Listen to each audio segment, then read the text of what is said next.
کبھی کبھی ایک تصویر ہزار کہانیاں بولتی ہے۔ یہ تصویر شاید سادہ لگے، لیکن اس کے پیچھے ایک ایسی کہانی ہے جو پوری دنیا کو حیران کر سکتی ہے۔ اس نوجوان کی آنکھوں میں ایک خواب تھا، وہ خواب جو صرف دلیر لوگ دیکھتے ہیں۔ یہ 2009 کی بات ہے۔ ایک نیا سپاہی، بالکل عام سا نوجوان، جس سے اندازہ بھی نہیں تھا کہ چند سالوں میں وہ دنیا کا سب سے کم عمر صدر بنے گا۔ جی ہاں، ہم بات کر رہے ہیں ابراہیم تراوری کی، ایک ایسا انسان جو اب صرف بورکینا فاسو نہیں بلکہ پوری افریقہ کی پہچان بن چکا ہے۔ آزادی خاموش رہنے سے نہیں، آواز اٹھانے سے ملتی ہے۔ 1852 میں امریکی غلامی کے خلاف آواز اٹھانے والے فریڈرک ڈگلس نے کہا تھا، وہ غلام جو اپنی آزادی کے لیے کھڑا نہ ہو، وہ ہمیشہ غلام ہی رہے گا۔ تقریباً 170 سال بعد یہی جذبہ ابراہیم تراوری کے لہجے میں جھلکتا ہے۔ 2023 کی روس افریقہ سربراہی کانفرنس میں تراورے نے کہا، ہم یہاں اپنے مسائل کھل کر بیان کرتے ہیں کیونکہ روس ہمارے لیے خاندان کی طرح ہے۔ اس نوجوان رہنما نے صرف باتیں نہیں کی بلکہ عمل سے ثابت کیا وہ افریقی براعظم کی نئی امید ہے۔ ایک عام سپاہی سے صدر تک کا سفر۔ ابراہیم تراوری کا بچپن ایک معمولی گاؤں میں گزرا۔ وہ نہ کسی سیاسی خاندان سے تعلق رکھتے تھے، نہ کسی اثر ورثوں سے اقتدار میں آئے۔ انہوں نے جیولوجی میں تعلیم حاصل کی، 2006 میں فوج میں شامل ہوئے، اقوام متحدہ کی امن مشن میں حصہ لیا، شدت پسندوں کے خلاف فرنٹ لائن پر لڑے۔ ان کے ساتھی کہتے ہیں، تراورے صرف لیڈر نہیں، ایک سچا سپاہی ہے جو اپنے جوانوں کے ساتھ کھانا کھاتا، زمین پر سوتا اور سب سے آگے لڑتا تھا۔ 2022 میں جب ملک میں دہشت گردی بڑھتی گئی اور فوج کے جوان شہید ہوتے گئے، حکومت خاموش تماشائی بنی رہی۔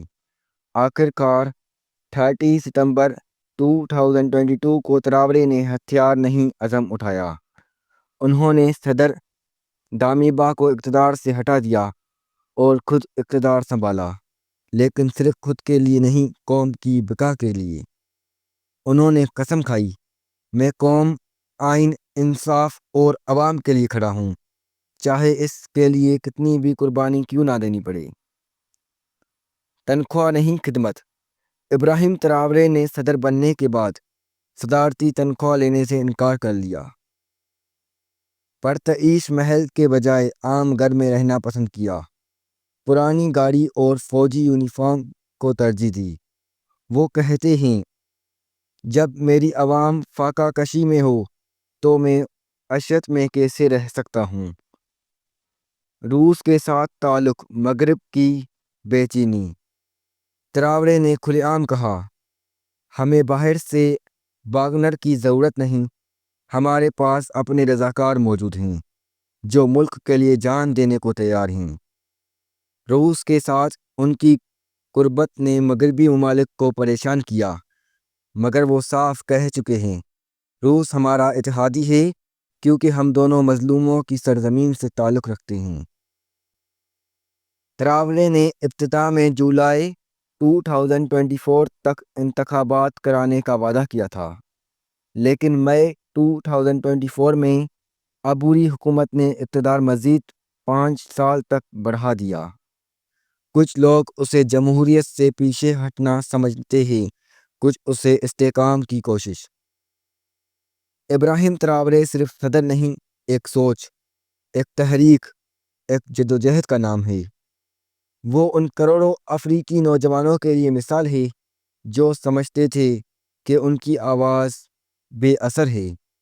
اور آخر میں یاد رکھیں، تبدیلی ہمیشہ وہاں سے شروع ہوتی ہے جہاں کوئی امید باقی نہ ہو۔ اگر آپ کو بھی لگتا ہے کہ ایک فرد کچھ نہیں کر سکتا، تو ابراہیم تراوری کی کہانی کو دوبارہ سنیں۔ تراورے اکثر طلباء اور نوجوانوں سے خطاب کرتے ہوئے کہتے ہیں، اگر تمہیں لگتا ہے کہ تم کچھ نہیں کر سکتے تو آئینے میں دیکھو، وہاں ایک تبدیلی کا چہرہ نظر آئے گا۔ ان کی قیادت میں نوجوانوں نے اسکولوں، کالجوں اور سوشل میڈیا پر ایک نئی تحریک کا آغاز کیا ہے، ہم خود کو بچائیں گے۔ مغربی میڈیا نے ان پر آمریت کا الزام لگایا، روسی حمایت سے بغاوت کا دعویٰ کیا، آزادی اظہار پر قدغن لگانے کی بات کی، لیکن مقامی صحافیوں اور عوام نے ان الزامات کو مسترد کرتے ہوئے کہا، یہ پہلا صدر ہے جو ہمارے ساتھ کھڑا ہے، نہ کہ کسی سفارت خانے کے پیچھے چھپا ہوا۔ نتیجہ، ایک رہنما، ایک نظریہ، ایک امید۔ ابراہیم تراورے ایک مثال ہے کہ قیادت خون سے نہیں خلوص سے بنتی ہے۔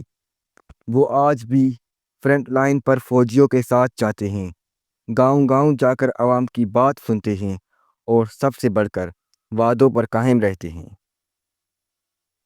اگر آپ سمجھتے ہیں کہ تبدیلی مشکل ہے، کہ دنیا کے طاقتور حکمرانوں کے خلاف کچھ نہیں کیا جا سکتا، تو کیپٹن ابراہیم تراورے کی کہانی یاد رکھیں۔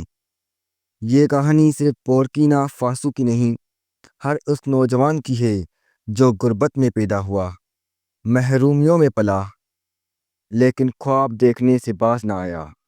تبدیلی وہاں سے شروع ہوتی ہے جہاں امید ختم ہو جائے، اور ابراہیم تراورے نے اس امید کو دوبارہ زندہ کیا۔ دنیا ہمیشہ انہیں چپ کروانا چاہتی ہے جو سچ بولنے کی ہمت رکھتے ہیں، لیکن تاریخ صرف انہیں یاد رکھتی ہے جو خاموش نہیں رہتے۔ اگر یہ کہانی آپ کے دل کو چھو گئی ہو تو ویڈیو کو لائک کریں، شیئر کریں اور چینل کو ضرور سبسکرائب کریں۔ کمنٹس میں بتائیں کہ کیا آپ ابراہیم تراورے جیسے لیڈر کو اپنے ملک میں دیکھنا چاہتے ہیں۔